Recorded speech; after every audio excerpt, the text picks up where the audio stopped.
Mic check, mic check. Welcome back to another episode of the Second Half Podcast. I'm your host, Jabari Saunders. Before we get started, be sure to hit that like, follow, and subscribe.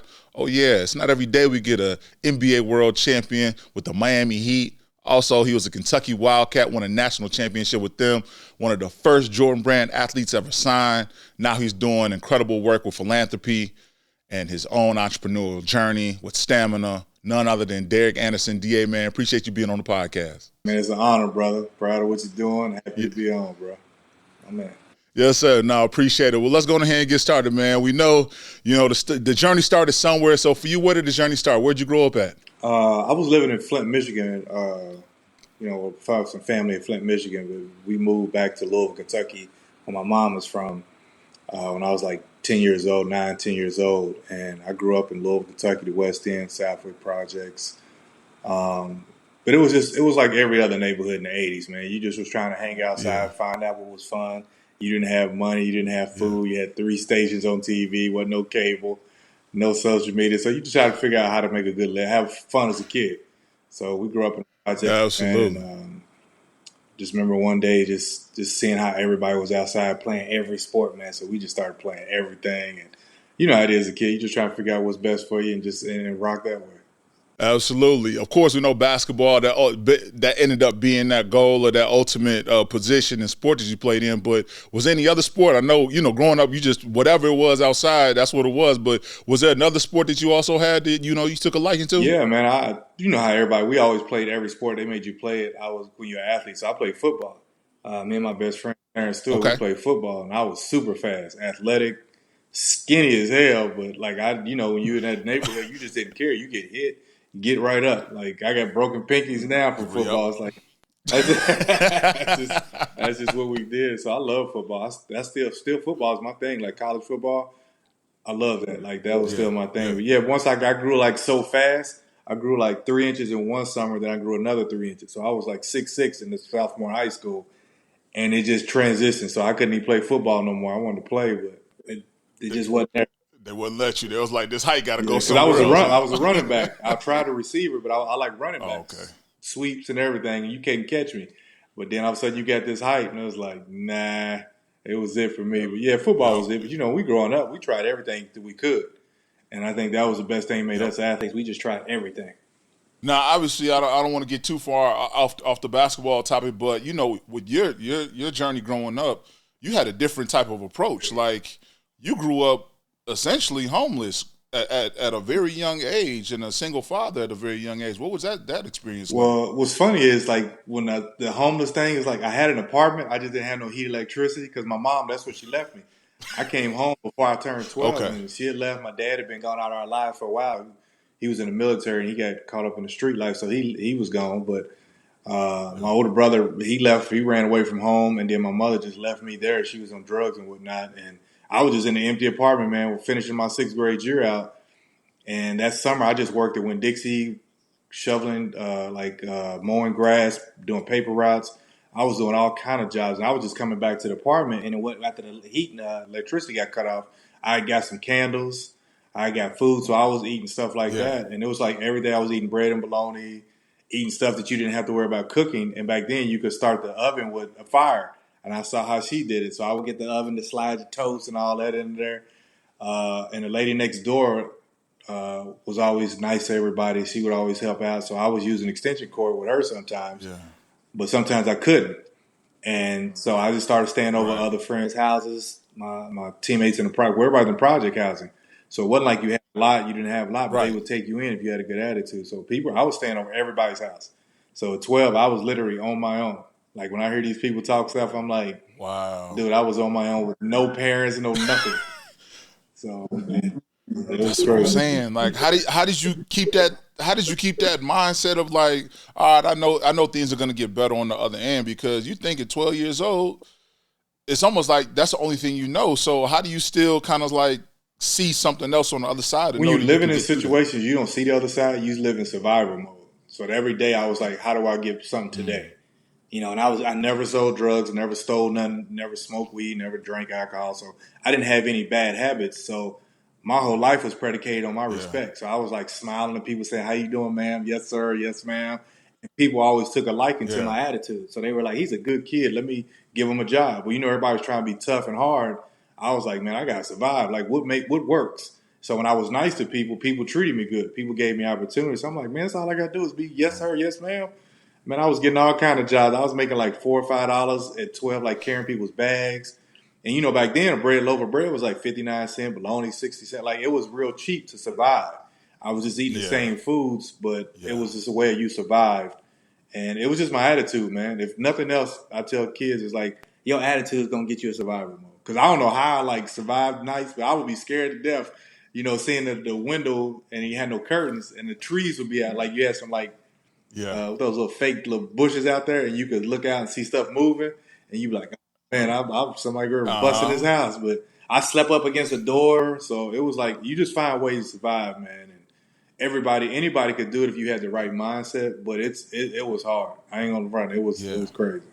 My goodness, I mean, just hearing that story alone, I know tons of these kids right now that potentially are sitting in that kind of similar situation and just don't know how to. I think that just hearing it from somebody who has not only lived it, but also has reached the pinnacle of NBA basketball and beyond, and going to college prior to that. I mean, there's something so special about that. It's just, I mean, that's incredible. I've never heard that story, and for you to just be able to share that, we all got a story. Yeah. You know what I mean? Like, everybody's got some kind of story. Are you gonna make excuses or are you gonna make a change?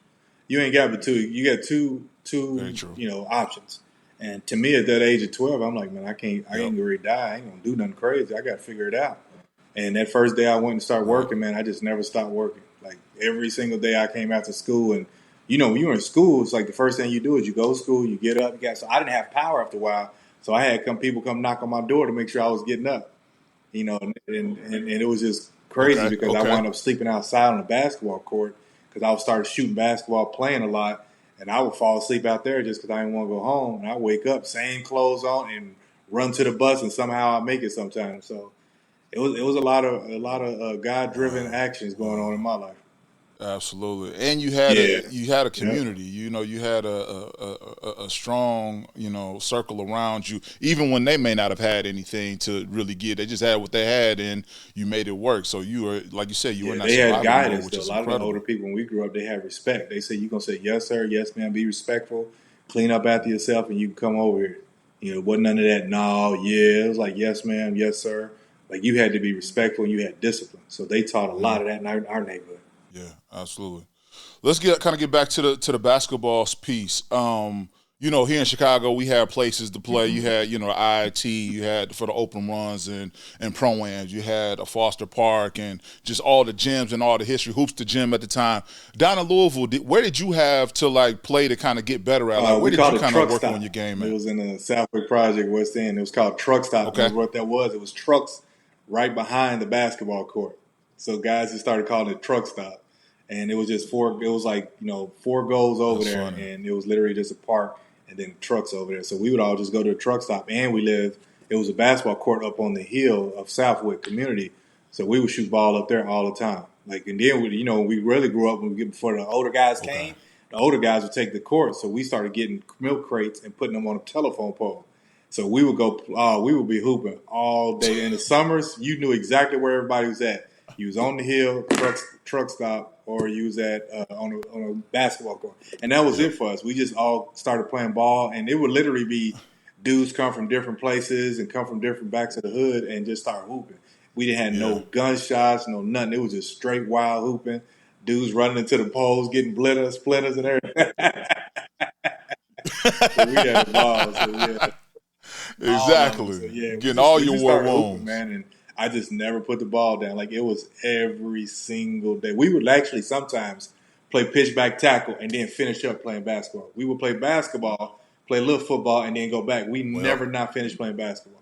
Every single day. Yeah, all day, all night. That was it. That was a grind. Now, obviously, you picked up on basketball. You started to find some success in there. When did you realize that, all right, this is something that can take me a lot further? What's funny is I never thought about the NBA all the way up until I was in college. Man, we were like Daryl Brooks was the only guy who ever made it to the NBA that I knew of. He was a West End guy. He went to the same middle school. The other guys we never heard, like we didn't know about them because in the projects you wasn't no news, none of that stuff. So you were just looking at the local guys. So my whole thing was, how can I be better than Maurice Moore, Jermaine Brown? You know, how can I be better than the Goop? Like, how can I be better than guys that were better than me and older than me? That was my whole passion, and that was all I cared about. And so when you think about playing basketball, I wasn't thinking about going to NBA. I wasn't even thinking of college. I said, I'm going to get up out of here, get my college, get me a job, and take care of myself. That was my whole thought process when I was 12 and 13. So, man, we didn't think about how good I was. I knew I was good when I dunked in the 7th grade, and people lost their mind. Like, I dunked in the last game. Wow. And people was like, yo, this little skinny dude dunked. And I was like, like they was hype. I was hype. So the next year, the first play, coach started running the back door. I throw it to the wing. They back screen, and I'm the point guard. I was like 6 foot at the time, and I would catch an alley-oop to start off the game and dunk it. Everybody's like, who is this dude? So that's when I started to realize I was kind of good. I was better than most. And then high school coaches started asking, who is this kid? And, you know, I didn't have my mother or father in my life, so they couldn't reach me. So they started coming to games like, man, we want you to go. What school you going to? I'm like, I don't know. They're like, where your mom at? And I was like, man, she'll come sometime. I'm just playing it off. Where your dad? I said, I'll let you know when they show up. So they kept it. He's like, who in the hell's watching this dude? And I know. So I finally told the high school coach that, I ain't got nowhere to live. So he gave me a fake address. He told me if you want to come over to one of our teammates' house, Lee Taylor. He said he's a senior. He'll be able to help you guide you. He'll go to school. He's got a car. Like, he ain't have a car, but he can get you to school. So he told me to stay with him. So I stayed over his crib for a while. And that's how I got to go to the high school. I was supposed to go to another high school, Fairdale, but they gave me an address to go to my high school in Dawson. That was only because I had no parental guidance. I had nobody to help me. Like, I was literally close. I was going to say, like, yeah, who did you have to even, like, at that point in time? Because now, okay, cool, they set you up. You had a teammate's house. That's where you living at. You got an address, all those good things. But who did you have to start to, hey, all right, now I got people calling, people coming to the games. We need to start taking recruiting trips and all of those things. Like, that you kind of learning to do all of these things and kind of, I don't want to say live on your own because you had already been doing that, but like now you are a true adult at that point in time because you got to figure it out. Yeah, I was a super adult. You full blown, full blown like go at this time. Like, who did you have somebody who was like, all right, this how we gonna make this happen? This is what's gonna happen next? Well, I had my Uncle George, who was my mother's brother. Okay. He came into the picture and started helping me out. He was like, he don't know my living situation. But he was like, man, you got, focus in if you need something, this and that. We didn't have cell phones or nothing. Right. I had no house phone. Right. So he came to a game, was like, yeah, good job, son. You just keep doing your thing, be positive. He saw me my 8th grade year. He saw me at the game, got me some shoes, and I was like, oh, that was cool. And then the next year, I was going to Dawson, and I would spend the night in the gym because we have practice on Saturdays. And I didn't have a way of getting there because I had missed the first one. I'm like, he said, why aren't you at practice? I'm like, man, I don't know. I'm thinking, like, I can't get out here. Hell, this is way out. It's like 40 minutes from the hood. So I was like, okay, I spent the night Friday night after school. After we had practice, I kind of hid behind it. I was walking around playing. And my guy left. T. Mormon was working out with me. He left. So I spent the night in the gym. The next morning, the janitor called me. He's like, man, you can't stay here, man. You're going to get everybody fired. And so I was like, the next Saturday, he said, man, you can come stay over my house. Wow. And, I'll bring you back here in the morning for practice. And he had a stepdaughter, and I wound up dating her. She was 17. I was 14. Okay. So she gets pregnant. And when I turned, she gets pregnant. So the whole year, I'm like, she's pregnant. I'm staying over her house. I'm going to Lee Taylor's. I'm going back to the apartment. Like, I'm all over the place because when at the school, you have to go where you can go. Yep. So after my freshman year, I started starting in January. My freshman year, I started starting. And I was just playing a lot, so I was tired, but I was super thin. And the end of the season, they saw my rib cage and said, son, what's wrong with you? Like, they was like, you malnourished? And I told the coach and this and that. And they were like, man, we're going to help you out. So after my sophomore year, my son, Derek Jr., was born. Okay. His mother gets arrested for shoplifting. So I have to move to the apartment where I used to stay at. And I had to keep him until the school year started. So that summer, I'm working with him. I worked on the weekends, paper routes and all that stuff. I'm dropping him off next door to the lady so she can watch him. So I'm raising him at 15. I'm literally like a single dad just raising his kid. I don't know what the hell I'm doing. Right. But all I did was work, dropped him off. I kept moving. Yeah. I just never stopped moving. And then it worked out, the next year, my junior year, she gets out, I give custody of her to him, and then I move in with my white high school coach. Okay. I lived out by my high school with him. And then also when all the stuff just changed, our stability, got food, and then that's all the offers just came in. Like I had 45 points in one game and had 8 dunks in that game. So they was like, who in the hell is this? Because, I never played AAU ball. Right, that's what I'm going to say. You're not even playing AAU or no summer league, nothing like that. You just playing what you can play in high school games. That's it. Yeah, I had played a couple games in the Dirt Bowl. We had like 2 games in the Dirt Bowl. Well, 3 games in the championship, and then that was it. And then every time else, I was working. So people, by the time they heard me, they was like, well, how come he ain't in the McDonald's? Like, how come he ain't All-American? We don't know who he is. Like, by the time the college scouts was like, where you been at? They said, how come you ain't come to none of the camps? And I was supposed to go to a camp. Couldn't go. I got work. Yep. And that's what, but I had a responsibility because I made a decision. Wasn't that I knew what I was doing, but I still made that decision. So I'm not blaming my parents for having a child early. Yeah. I'm not blaming her. I'm not blaming anybody at the moment. I'm saying I got to take care of him because I know what happened to me. I'm like, I'm not going to just leave my son like they did me. Yeah. So that was something that I focused on. And by the time I was a senior, I was best player in the city. All this stuff happens, but nobody knew who I was because I worked every summer. I literally did not work from the age of 12 until I was 17. I had a job every summer. That's crazy. And it wasn't basketball. It wasn't that. They had you out here sweeping courts and, refereeing games and nothing like that. That's wow. That's a crazy story. I've never heard that. I mean, you've been a full-blown parent by the age of 15 and still figuring it all out. And still, now you got a plethora of schools that are knocking on your door. So tell me this. Who was in your top 5 of schools that you were looking to go to? The first coach that ever sent me a letter was Jim Boeheim from Syracuse. Okay. So he sent me a letter. They sent letters back in the day. They sent it to your school. So I'm like, Syracuse. I'm like, where is Syracuse? Where is Syracuse at? Yeah. I'm from Louisville. I was like, I don't know where it's at. Then it was them. Then it was Judd Hiko, Michigan State. Okay. South Carolina, Ohio State, and Louisville. Those are the 5 schools that I was looking at. And Kentucky wasn't even in there because they probably just didn't even know who you were at the time. Or they did. Yeah, but I mean, the city knew, but the coach was it was Rick Pitino. He was just getting the school off probation. So he's trying to figure he's got to go. He's trying to get all the top talent he possibly can from New York and places he knew, the East Coast. Like he was like he had all of Kentucky, so he wasn't. Yeah. And by the time he did recruit me, it was at the end of the season, my senior year. And I'm just like, we number 1 in the city, like the city and everything. He's just like, man, I ain't got that many scholarships. If I would have known about you, we had a great conversation. That's why I remember him. He was like, man, we had a good, we ain't got no scholarship, but you can walk on, and the next year you can play. And I was like, and I'm thinking, I'm 17. I'm like, I ain't got my parental guidance, so if my mom ain't signed, I can't come. I can't get no financial aid. Exactly. So I'm like, none of that stuff. Dude, I can't come. I got to get a full ride or I can't come.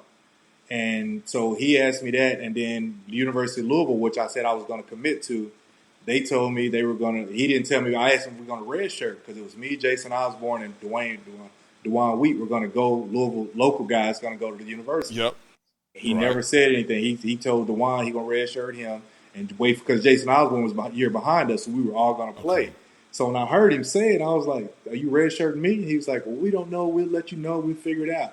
So, bro, I come to sign on Monday. He don't call me. So I wait till Wednesday. I push the whole school back. Like, we ain't signing yet. So Wednesday, I call assistant coach. I was like, what's going on? Hey, y'all red shirt? He said, let coach tell you. I'll let him tell you, explain everything. I'm like, he ain't calling me. Now, mind you, he lives 15 minutes from the school, like from where I was staying with my uncle. He never came. So Friday come, and I call back, and they don't answer. So I drive up there with my friend, and I hand the assistant coach the scholarship. He said it ain't signed. I said, yeah, your man ain't called me. We drove off. So Randy Ayers drove down that same day. The next day, he heard I didn't sign with Louisville. He drove down because Jimmy Jackson went to the NBA. He drove down. I was going to say, Jimmy Jackson just left Ohio State, put them on the map. Yep. It's crazy. He left. And when he left, he drove 3 hours down in a rental car and said, man, Jimmy's gone. I give you a full scholarship. Because I told everybody I was going to Louisville. I told everybody, I'm going straight to Louisville. I'm here. I'm going. The man never called. So I signed with Ohio State the last minute Saturday after a whole week. That man never came. And he He's passed away and rested. So a good guy. He came up to me as a mistake, and he put in the newspaper I was the biggest miss he's ever had. And I was like, why would you want to redshirt me? Like, I don't get it. Like, it was like, just let me. If nothing else, I'm a leader when those two other guys come play.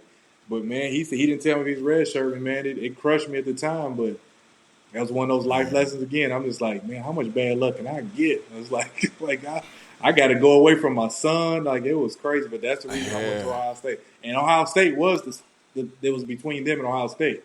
So I told Syracuse I wasn't coming. I was like, nope, I ain't coming. And it was just them. So it was like a forced decision made. Yeah. Obviously, Syracuse was a little too far, but you was able to get just a little bit closer to Ohio State. So what was it like playing in the Big Ten? Because at that time, the Big Ten, Indiana was balling. Everybody was loaded. Illinois was loaded. Wisconsin. Like, what was it like from your experience playing Division I basketball at Ohio State? It was more physical and it was more brutal than the SEC was. The SEC was full of athletes. But the Big Ten, like you said, Vashawn Leonard was a two-guard would elbow you. Like you got Michael Finley was at the two guard. Then you had all the Fab Five. Then all Illinois guys. Illinois stayed loaded with physical dudes. I'm just like, they look like grown men to me in the Big Ten. I was like, man, because it was a Fab Five. The Indiana was number one with Calbert Chaney, Eric Snow, and Sean Resberg, Vashawn Leonard, and all them dudes. Like it was like Wisconsin had Mike Finley and big. People don't remember Sherman. What's his name? Played with Mike Finley in high school. Sherman something, but he was super athletic. He was super cold. At Proviso, you talking about oh man, I forget his name, but he was super athletic. Like the Big Ten was just loaded everywhere from top to bottom. Yeah, it was just crazy. But yeah, physical. It was, and coming from me, I was super thin, and I was a point guard. And coach told me you got to guard the three guys because I was 6'6", but I was athletic. So I'm guarding three guys. I'm guarding like Calbert Chaney. I'm guarding like tall dudes, and like it was crazy. So I learned how to play physical in the Big Ten. And I think that helped me develop how physical you played, and it was just a big difference in it. Absolutely. So you spent 2 years at Ohio State. What was the decision? What was the reason why? Because especially in the day and age we in right now, you got NIL that influence you to change and move school, the transfer portal. But back then, if you transferred anywhere, you had to sit out unless you went down to like D2 or D3, then you could play right away. But transferring Division I to Division I, you had to sit out that year. So what kind of moved you to kind of make that leap and go? It was forced because, for one, I tore my ACL against Michigan in February. So I tore my ACL, and then we had 4 seniors that were leaving. And Lawrence Funderburg, Jamie Skelton, 2 other guys, Alex and Doug, they were leaving. So and then my 5 freshmen came in with me. 1 went track. So that's 5 guys gone. The other 4 guys, 2 transferred and 2 got kicked off the team. So it was literally going to be me and 2 other guys on the team. And only one of them played. The other guy wasn't even on, like, he wasn't even ever getting in. So I'm like, man, I'm not going to come play back with this team. We ain't even got a team. So I literally waited to the I'm about to say, all new guys. So I waited to the last week of August to transfer because I was like, I don't want to leave Ohio State. I was a Big Ten, I was low. I was the best player on the team. I averaged like 15. Exactly. You was averaging like 15 as a freshman and sophomore. Yes, it's like I was low, so I didn't want to leave. It was like I was forced.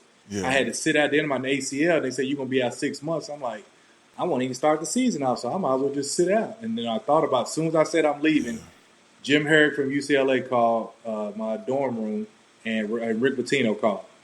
As soon as I heard Rick, I ignored Jim Herrick's call, and I said, hey, Rick, what's going on? He was like, man, look, Roger Rhodes is about to leave. I got a scholarship for you this time. Come down.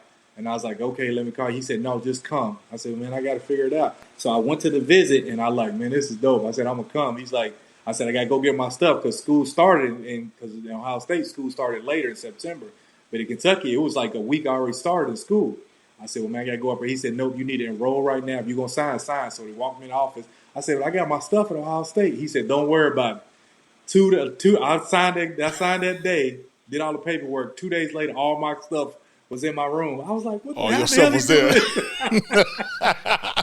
But he said, hey, I got to make this happen. Hey, dude went and got all my stuff. He said, nah, you coming. I was like, that's crazy. So I got all my stuff. They took care of me, man, and that was it. That's the reason I transferred, because I wasn't leaving. But when Coach Pitino made that call, I was like, yeah, I'm coming. Well, you clearly made the right decision. I mean, you had guys that was on that team. What was it? Walter McCarthy. You had Ron Mercer was on that squad. Antoine Walker. Not Nazi Muhammad. Like, you just had loaded dogs. Like, y'all were loaded. Like, then you add yourself to the mix. Like, that's what, like 7 or 8 NBA players right there. Yeah, 7, 5 of us. Like 3, 4 All-Stars. 6 of us was lottery. 6 of us first rounders. 2 of us were second round picks. So it was like 8 guys went to the league off that team. 9. One person got a tryout. He got picked on, but 8 of us actually got signed to a contract. So it was crazy. Got signed to a contract right out. Man, y'all had, I mean, the team y'all had was a whip.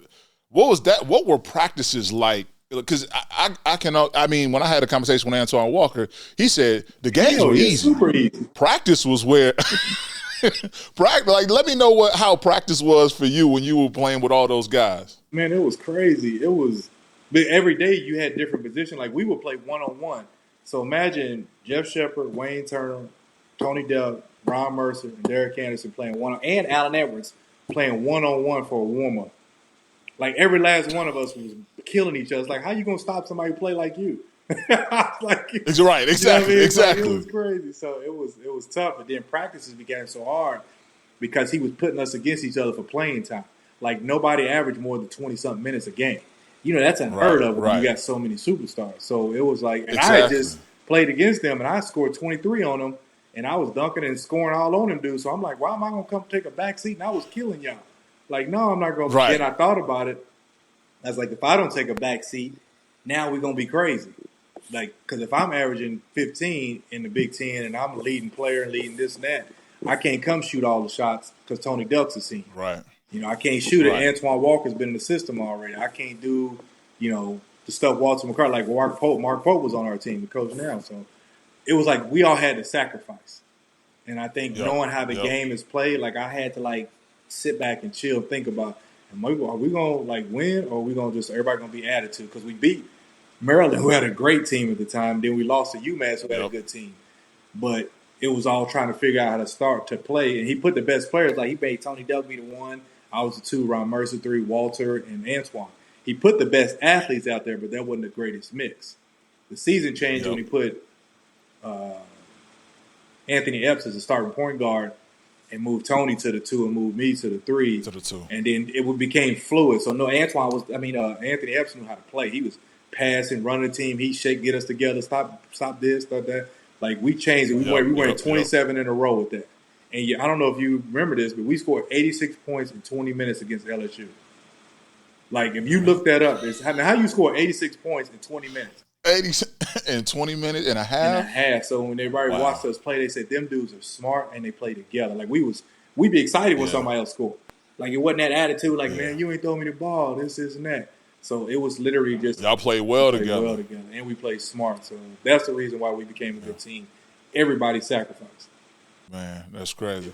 So draft night comes around. What did draft night look like for you? Like, did you have to go to draft camp? Do you have to go? What did your workout? Did you have to train?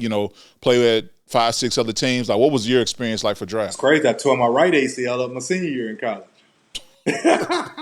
Well, man, couldn't stay healthy. Oh my God! I was like, yo, what is wrong? And I'm thinking, like, I never got hurt before I started lifting weights. They had me doing them 600-pound squats, and my knees kept grinding. I'm like, why is this happening? Oh, wow. So I realized that, and then I only played 18 games my senior year, averaging 20. And so I sat out the rest of the year, came back. They saw I was healthy in the tournament. They came and checked me out, scouts. So they were like, we don't need him to play one-on-one. We don't need him to do nothing. Just tell him to come to the draft. And I had like 3 teams. It was like, because me and Tim Duncan was tied for player of the year my senior year at the middle of the season. So they had Tim Duncan 1 and I was number 2. So that was a projection they thought I was going to get drafted at. And then when they saw that I was injured, Boston said no, so they was going to take somebody else. And Indiana, I think it was New Jersey, took Keith Van Horn. So they needed a forward because they had Kerry Kill, so they didn't need a 2-guard. So it was kind of working. It's like, okay, well, I'm going to go to a team where I'm going to get to play. So then Sacramento called, and they were like, man, we kind of want to draft you at that position, this and that. And I'm like, let me talk to you. Let me, because I was doing my own agent stuff too. I had to be an attorney. Yeah, I was being held. Like, Oh, you didn't. yeah, so he was like, you didn't have an agent. You didn't sign nah, with no, nobody. heck no. I was Oh hell no. So man. me and him was like, I was like, let me call you back, and they was like, call you back? It's the draft. Like, what are you talking about? So I didn't even call them back. So they drafted Saint James Olivia John, whatever his name is. He left Michigan and went to another school. They picked him at number 11, Okay. 9 or 11, one of them two. Then Trace McGrady went, and then I went to Cleveland at 13. But I only played 18 games my senior year. So it was crazy to get lottery pick, and so I didn't have to train. Right, lottery pick and still. I went to the Chicago Combine and get measured. They tested my vertical, and I had a 44. I had a 44, and this is after tearing both ACLs. I had a 44-inch vertical. 44-inch vertical. Man, no, knees grinding and still leaping out the gym, man. And then of course you guys. You end up getting to Cleveland. What was that rookie year like? Oh, it was cool, man. My rookie year was cool because I got to play. It started. It was up and down because of the season. We had an old school coach, Fratello. Yeah. He wanted to throw the ball in to Sean Kemp the whole game. We was like, dude, like, what are you doing? Like, the man's tired. Like, he's looking. He's saying, y'all cut so I can throw you the ball. He don't even want to score because everything in front of him. He don't even want the ball. And then we started doing that, and then we started playing well. Me, Brevin Knight, Cedric Henderson, Zdronis Ilgauskas was he hadn't played the year before he was there. Yeah. So we had 4 rookies and Sean Kemp started. So it wound up being that. And then we moved Sean Kemp to the 5 and put Danny Ferry at the 4. And then we started going on the road. And then we got to the playoffs that year as the 6th seed. Yep.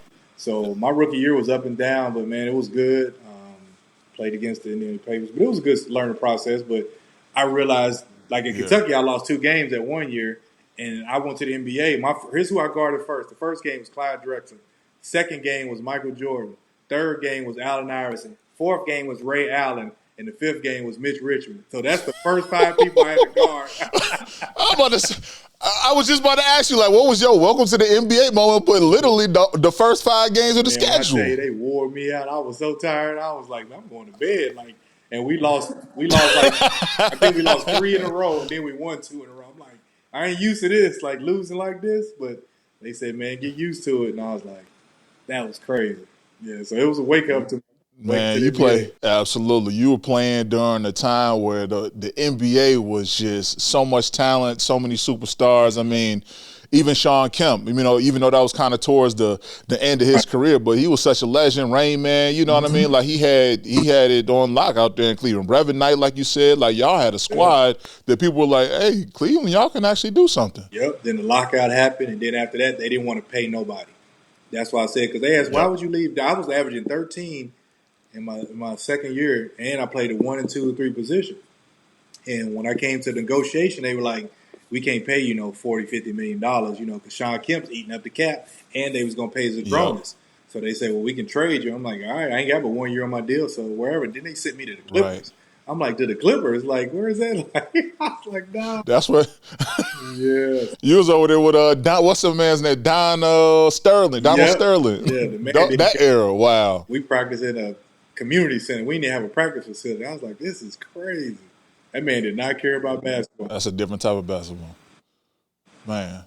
Well, I definitely got to ask you this, because around that time, this is when Jordan Brand first started off, and you were one of the first ones who was a Jordan athlete. There was only just a few people at that time, but what was that experience like? How did that conversation happen? Right. What, like you said, he was the second person you had to guard in the league, and y'all wearing the same shoes. So how would that conversation come about? Well, I got invited to Nike, and I didn't know. I was just going to Nike because I had already met with Converse, and I was supposed to meet with him, and then meet with Adidas for a shoe deal.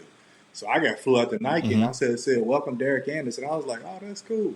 So I walk into a meeting, and Phil Knight walks out, Michael Jordan's sitting there, and I'm thinking like, damn, that's Michael Jordan. And I'm thinking I'm going to meet Nike, not him. Right, so I just walk on campus and go to a room, go to the office. They get me in there. And he said, what's up, DA? How you doing, man? How your needs? I'm like, I'm good. I'm thinking like, how the hell Michael Jordan know who I am? Like, I'm bugged out right now. I'm thinking like, hell, don't I get pranked in this money? Like, I was like, I'm good, man. Just rehab. Everything's good. He said, all right, well, I just started this company, man. I want you to be the first guys to represent my brand, man. And I was like, man, I said, what's it called? He said, Jumpman. And I was like, Jordan Brand, we're going to call your shoe Jumpman. I was like, I just tore my second ACL. I said, you sure? And words out of his mouth were like, man, I ain't worrying about that. He said, man, I had somebody watch you. I had people I asked about you, and everybody spoke highly of you. He said you work hard, you on time, you got a good attitude. He said, I know your character is going to represent my brand. I said, that's crazy. I said, this man literally signed me because of my character and how hard I work. Because, you know, tearing 2 ACLs before you even go to the league is damn near a death sentence. You probably got a few years. And I played 5 years in college because I had to sit out one. So I'm thinking, like, you could get a 19, 20-year-old, but he said, I want guys that are proven. I want guys who are going to work hard and got good character. So he signed me, and I was like, wow. And I was like, man, I just want to be a part of the brand forever, man. And he was like, let's do it. And then I was signed and still with him to this day. Still with him this day. So of course you get the nice little boxes, the care packages to get sent out every month, every drop. So you get it all. I just threw a bunch of boxes away yesterday. Sunday, I was like, you got some of those player exclusives, those PEs. So I know you got stuff that nobody else has. You still hang on to them, or did you get rid of them? Oh yeah, I didn't get them. I got them taped, plastic up, freshened up. I got you. Plastic, so they don't turn rubber, don't turn color. I got you. Okay. Yeah, you got them all sealed up and packed. I got a storage full. Man. Storage full. All right, I'm gonna have to come down there and come check it out. I got a few things over here, but I know it's not like what you got in these 16s. Yeah. Yes, sir. Yeah, we get our house built, so when we get the house built, we're gonna put them on display. Oh, there you go. That's what's up. That's what's up. Awesome. Man, so obviously 11 years spent in the NBA. Any moments that you were like, you know what, it's about that time for me to go ahead and put it up? Did you ever have those thoughts? Because obviously you dealt with several knee injuries. You know, you're figuring it out. You spent those 11 seasons. You played with the Cavs. It was San Antonio. Like you said, the Clippers. You know what I'm saying? Like you've been with some teams. So those 11 years, did you know what you wanted to do towards the end of that career? The business of basketball pissed me off so bad. Like I said, Cleveland didn't want to pay me my last year of my contract. Yep. They were like, okay, we're not going to pay you what you want, this is that, so we're going to let you trade go. Clippers, they never paid anybody back then, so I knew I wasn't going to be there but 1 year, average 17 points, so I left there. I signed a 2-year deal with a second-year option for me to go to San Antonio because they said the cap, they couldn't get me what I wanted. I had, like, Miami Heat, other teams wanted to sign me for a 6-year deal, which I wanted. But I knew if I went with Tim Duncan, I would have a good big man. He came out the year I did. I was thinking that. Yep. I said, you know what, I'm gonna grow old with him. We're gonna be a good nucleus. So I signed a deal with San Antonio. I'm the second leading scorer on the team. Play all 82 games. Have a great season. Player of the year, conference. Of the week, all that stuff. I had a great year. When it came to negotiations, they told me, well, we only gonna give you a 4-year deal for 28, and the 5th year if we do make it. Then I said, nah, I just took a year contract for $2 million. Like, what are you doing? Yeah. So he was like, the dude was like, nah, we might give you a 5th year, but it'd be our option. I said, bro, I literally just took signed a 1-year deal for you for $2 million. That's the least I could. Now, mind you, I would get offered 6 and 7 other places. Like Miami was going to give me a 6-year, like $42 million deal. Yep. I could have took that off top, but I was like, okay, I'm going to come here. So he kept going back and forth with me. So I did hire an agent at that point. I'm like, man, look, I need somebody to help me with this. This is crazy. So dude kept playing, and my agent, dude, at the time, he said, man, I got a call from Portland Trail Blazers, and the owner said he wanted you to come and play for Portland. The owner, this was Paul Allen at the time, he said specifically said, I want this player to come play here. So I called San Antonio, and they didn't call, and I said, man, I'm going here. So right when I said I was going to Portland, Greg Popovich called my phone. D, let me go talk to him. Tim Duncan, swear to God, Tim Duncan called. Said, D, man, I need you here. Come on, bro, don't leave. Like we can win. And I was like, bro, I'm gone. He was like, damn, for real. And I was like, yeah, man, I'm out, man. Thank you for everything. He said, all right, man, good luck to you. And that was it. And it was that was the gym. And that's when I tell, like, because people say, well, like, how many teams you play? I was like, I got traded from Cleveland because they wasn't going to pay. The Clippers never played, and San Antonio played hardball. So those 3 teams were playing like no negotiations. I'm like what's going on? And after that, I hated the business of basketball. When I tell you I hated it, I was like, this is a game to them. This ain't like, how would you take why would you trade a guy who's 23, second best player on your team, and you don't give him what he's worth? At least if you'd have gave me the 6 years for 42, I would have had my 10 years, which I was looking to get. I would have took it. The man said 4 years for 28, and then someone offers you 6 for 48. You can't make up $20 million for your life. Exactly. Like, you don't know if that's a guarantee. I done tore ACL, so I don't know. I'm like, I'm not going to play with this dude. Like, if nothing else, like I call Michael Jordan, Daryl Griffin, every last one of them said, take the money because they'll still trade you. Yeah, yeah. So when you think about it, my career could have been like a great career with San Antonio, a great legacy with San Antonio, but you can't guarantee to make up $20 million. So I was like, dang, you know, back then that was a lot. It's still a lot now, but you know, it's back still then, a lot now, but that was a lot. You know, like who takes 4 years for 28 to say I might be famous, or you take 6 for 48 and have security? Like, so I had to go with security, and once I went there, man, and then San Antonio and Portland, I was there for 4 years. And then when the ship was started, they started trading everybody. The coach was fired. They started trading everybody. I went to sign with a 1-year deal with Houston, with a 2-year deal with Houston because I just wanted to get seats of playing. I was playing with Yao Ming and Tracy, so both of them got hurt in the middle of the season. And Coach Grundy, Mike Van Gundy's like, man, we ain't gonna. They probably don't know what we're gonna do with this team. So they done. Like, all right. Yeah. He came to me and said, you want to get, we're gonna look at some trades. So I'll let you know. And Miami was the first call they got. Pat Riley said, hey, come. I've been wanting you for years. Come. We won a championship on that team. I came first game I got there. I hit like a game time shot and a assist to win a game. So it was great. And then the playoffs happened. My back started hurting, and I'm like, what's wrong? So I didn't get to play in the finals because my back was messed up. So once that was over, I said, I'm retiring. I won a championship. So I retired, but I put my papers in. So I was like, shit, I got me a championship. I'm good. I was a year 9. Good at that point. I said, I got my pension. I'm like, I'm good. And then Michael Jordan called and said, I need you to come play with help my Charlotte guys out. I was sitting at home, and it was like the end of October, like November, first week of November. He said, I need you to come help my guy because I haven't worked out. I haven't done anything. And I was, because, the season was over in June, so it was late year. So July and August, I chilled. And September, so when he came, he's like, man, I need you to come help my guys. And 2 days later, I took a physical. That third day, I was starting and guarding Joe Johnson in Atlanta. I said, man. I'm trying to go off in style and just retire and just coast, man. I was supposed to be at the end of the bench. Yeah, you know what I'm saying? Trying to get the young guys in, the rookies, being a vet. Yeah, so that's what happened. And then the next year, he did that. The next year, my last year on my deal with Charlotte, I was being a mentor, talking to the guys. And I had 2 teams call me and say, hey, man, we need a 3-point threat. We want you to come. And it was like 2 teams called me, like right when the season was over. And I was like, I'll let y'all guys know. And I never called them back, and I just retired. Like, I had 2 other offers to keep playing, but my back was – when I tell you my back was on fire, like right now I have 3 bulging discs. And I was like, man, my back was on fire. So I was like, that was enough for me. Can't do that one. Yep. I understand. I mean, you go from basically, it sounded like you almost falling out of love with the game out in Portland to finding your way and making your way to Houston for a quick second.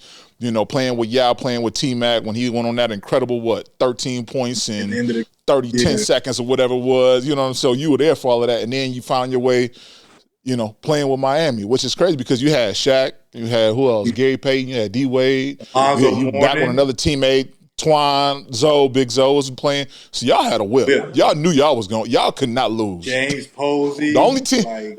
Everybody UD was on there. Everybody on our bench had been starters probably 2 years before. Like Gary was a starter, he was on the bench. I was a starter, I was on the bench. Alonzo Mourning was coming off the bench. He started his whole career.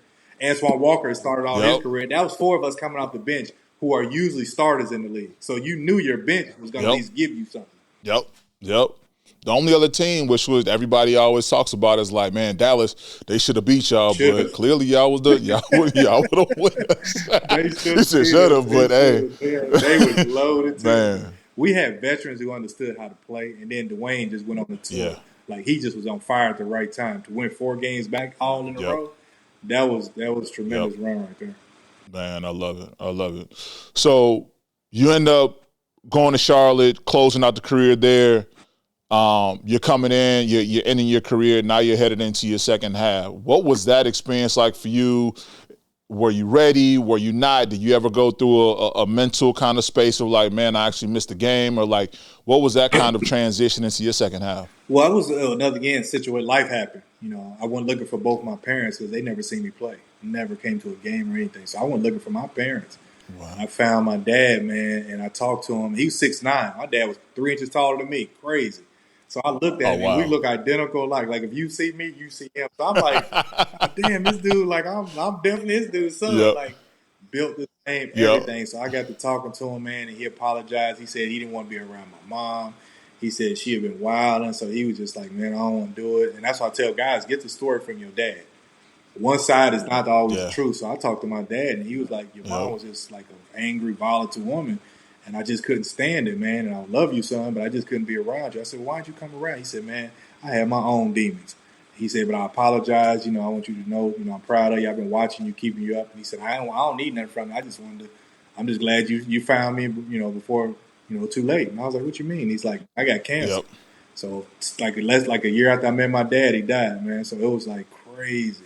So I had like personal stuff that I was dealing with and trying to figure out. Then I met my mom. She was doped up, hooked up, drugged up. So I tried to send her to rehab. She leaves rehab. I send her to my crib. She leaves there. Like, she was just all over the place. So I tried to get her straight. Yeah. And then I wrote my life story right when I retired, turned it into a book, and then I just started speaking about my life and how you can overcome stuff. So transition happened from meeting my parents to writing a book. And I didn't know what I was doing. I just wrote it. Like, here it is, right here. I just wrote it. Like I just wrote the. I would definitely check that out. Yeah. Stamina. Like, just don't run out of breath before you win. Like, keep going. Like, you just never know what's gonna happen if you just keep going forward. And it's easy said than done. But if I just realized, like, damn, he's right. I just went forward. I just kept moving, and stuff changed. I never sat and blamed stuff. Never made excuses. None of that. I just kept moving and kept being disciplined and having respect for myself and others, and it worked. So that transitioned to that, and then people started asking me to speak. People started doing this. So my career changed from an athlete to like a motivational speaker, and then I got my degree is in psychology. So people asked me to come help talk to programs, and I just took off with that. Yeah. And fast forward, I became the mental wellness counselor for the NBA. So that's how it all just transitioned. And doing that, I never had a down moment where I was like, I'm depressed. I don't know what to do.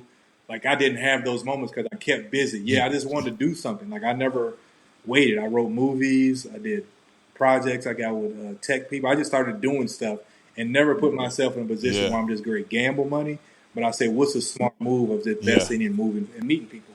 So I just kept moving, man. Just keep moving. Yep. It sounds like you still took that same kind of approach to your after career. It's kind of the same one that you did with basketball, right? I remember you saying early on in your journey, you was like, man, okay, I got this son. I don't have anywhere. I have somewhere to live, but I don't have no. Like, you just kept moving, you kept going, and so this is kind of that same piece at the end of your career, at the beginning of the second half, now at the end of your basketball career, but now you're in this space where you're like, I just got to keep going. I got to keep figuring out things to do. And it seems like you do. Now, let me ask you this, because, Louisville, there's the huge name, and yes, this man just recently passed, but, Junior Bridgman, huge business, man, outside of the league, he made more money than – off the court, then on the court. Did you have a relationship with him, or was he one of those ones to help provide you guidance, knowing that you were from Louisville as well? He's not actually from Louisville, but he went to university. Yeah. Well, yeah. So he was more of a guy that we just like, wow, he's a good businessman. So I knew him for years. But when I asked him about business, he would be like, I'll get back to you and this and that. And he was really busy. And I'm not the guy to press, but when I asked him for advice, he would always give it. He would always be like, yeah, Derek, check this out, do this, that. So I was just like, okay, he's busy in his work, because I didn't do what he did. I just wanted knowledge for what he did, and he gave me that. So Junior was a great, great dude, man, really humble guy, nice person, good at, like, everything about him was really good. But never got to do business with him. I wanted to, but never got to. But I had, like I said, I called Michael Jordan, Daryl Griffin.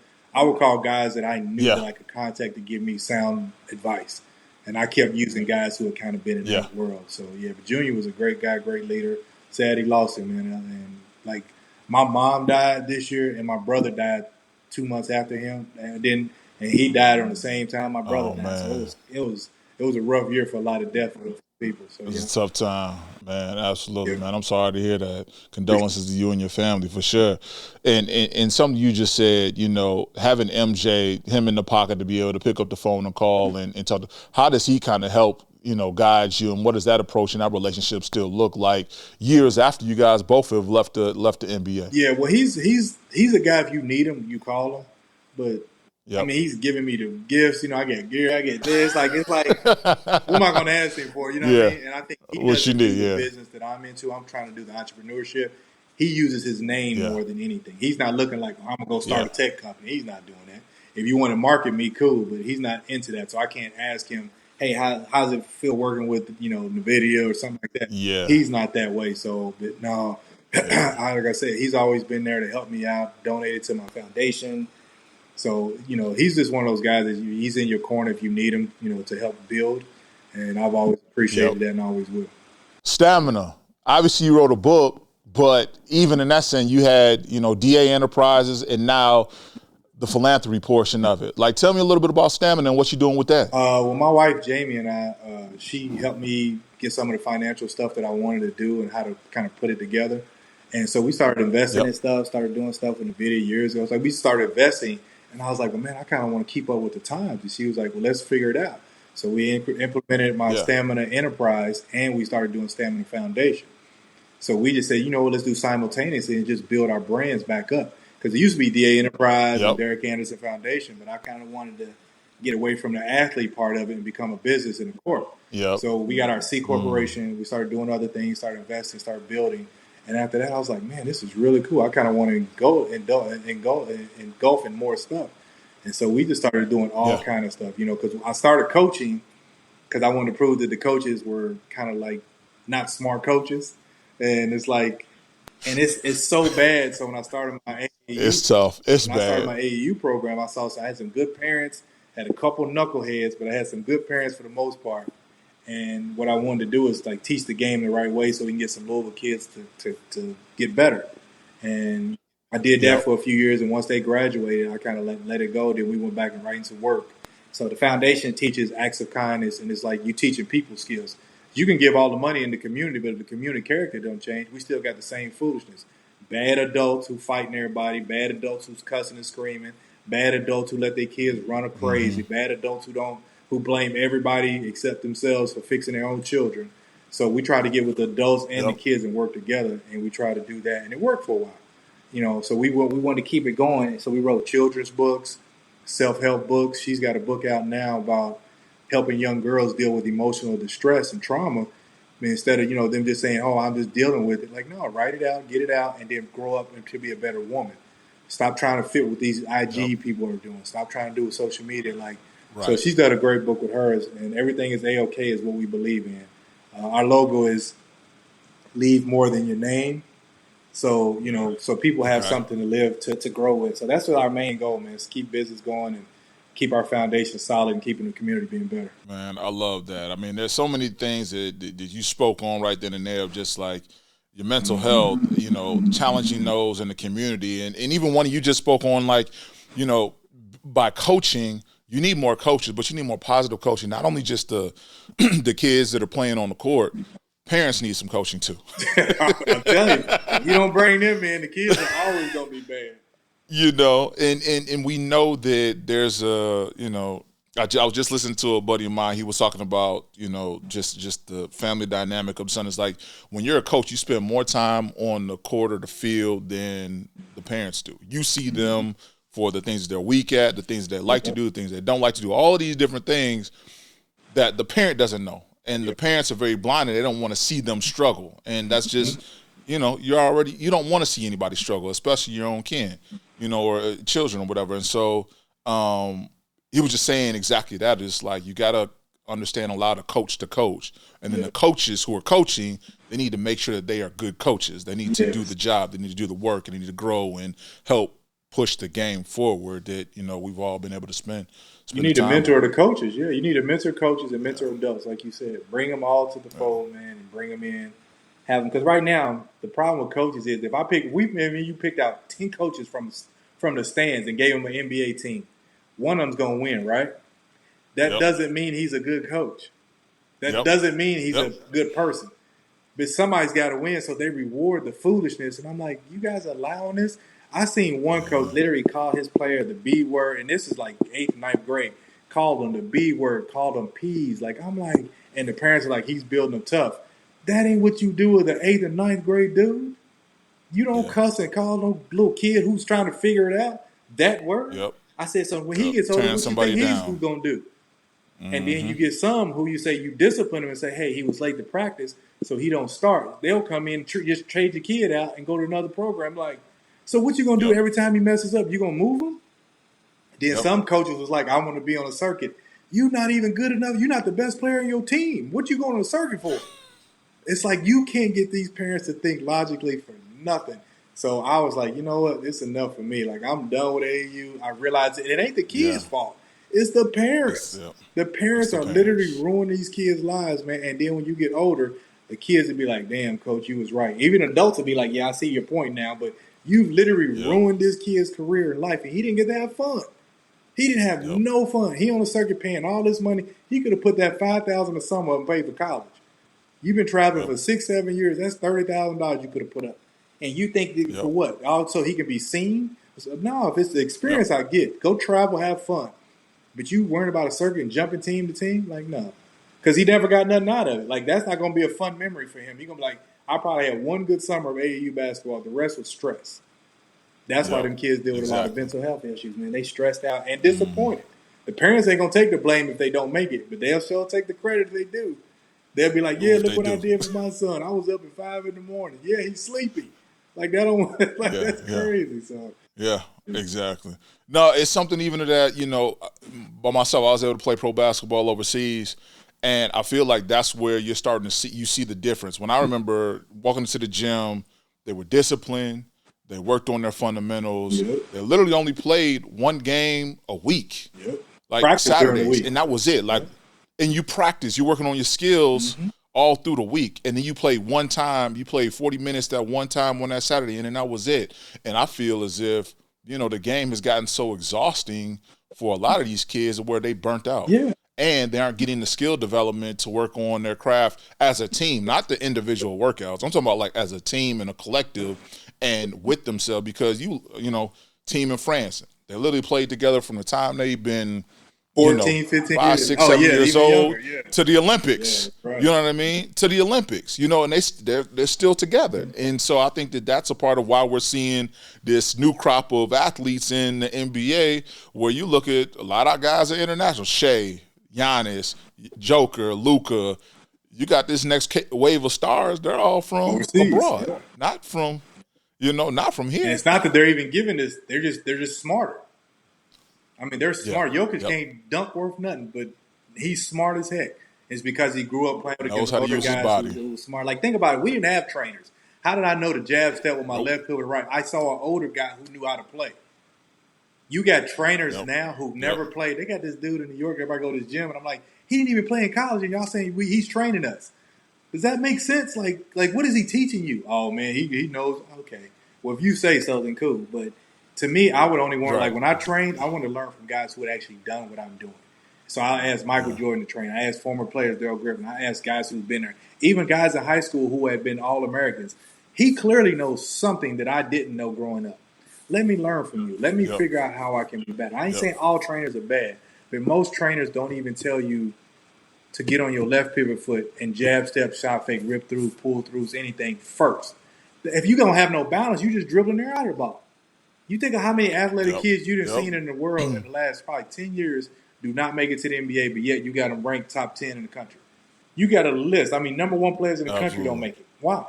Because of the training and the leadership. Terrible, man. And I'm last thing I had to get this. I hate coaches who press in middle school and below.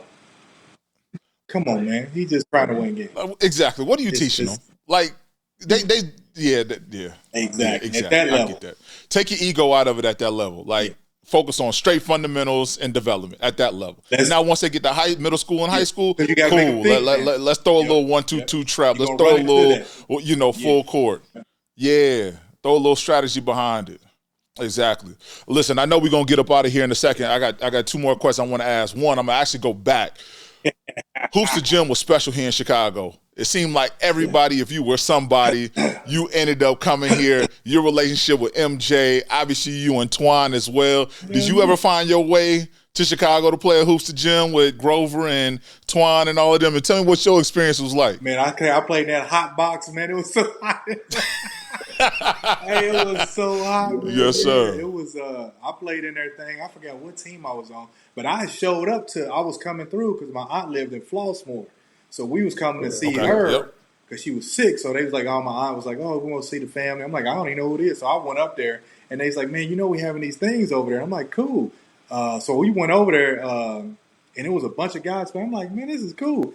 I had on low cuts. He was I played in, but I had some Jordans. So I was like, "Shoot, yeah, I'll play." They gave me a jersey. I had on some like blue jean shorts. I cuffed them a little bit, and I wouldn't hoop with them. When I tell you, it was the most. When I tell you that was a hard game, I mean, it was some dudes. They said this dude right here. I said, ain't none of these dudes played in the league. It was like probably 3 of us that played in the league playing that game, but the rest of them was regular hoopers in the city. When I tell you that was one of the hardest games, I said, man, how come these dudes ain't in college? He said, these are street dudes. I said, the street dudes play this exactly. good.